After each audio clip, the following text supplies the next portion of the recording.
ko nga, yung mga isa, nahuhuli namin yun, pinapahingi ko. Oo, pinamimigay nga raw lang. Gano'n. Pinamimigay lang namin dito eh.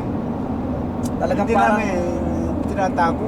parang kaligayahan nyo na lang. Oo, kaligayan namin yung mag-fishing eh. makapag-fishing, Kami oo. nila, Roger, maghapon nga kami dyan sa fishing kahit na wala kami nakukuha. Basta wala ka magawa eh. Oo, ganun Nandun nga. lang kami, kung ano eh. Ayun, no? Traveling Yun ang libangan lang namin eh. Ang ganda, no? Si Oh, Bert, si Bert, Eh, yung Alder Road muna pinanggalingan natin. saan? Ito, ito. Yan, sa kanan. Eh, sandali lang pala eh. Oh. Alder Road.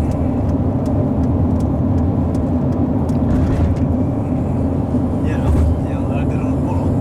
Yan o, Akala ko malayo-layo yung pinanggalingan natin o. Yung pinunta natin. Oo, Yan o, yan o. Yan yung mall. yung Alder Road. May ikot-ikot ka lang dito. Akala ko itong place yung ito is around mga 40 minutes from Rogers wala pa, Place. mga 10 to 15 minutes ang Ano sa lang kanila. pala? Sa amin, ang pwede sa kanila. Wala sa'yo ng 8 minutes. After 3 minutes pa lang.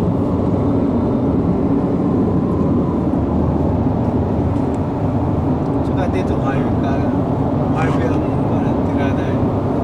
Pero pag sa local road, it takes you 15 minutes or 20 minutes.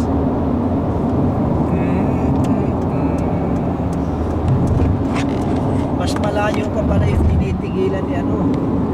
Yung one of the sons ni Noel, sino nga malayo? Si Rex o si Sino? Si Rex? Ah, Oo, doon sila sa kuna, sa battle. mas malayo. Oo, malayo sa kanila kasi sa amin. Malapit lang sa amin. Pero yung kinarayan, malapit-lapit kina ano, Oo. Rogers Place. Ayaw ko kung saan nakatira Ryan. Hindi ko alam kung saan nakatira eh. Si Rex malayo kayo. Si Riyad, yan din sa kuna, malapit lang din. Malapit na sa inyo na.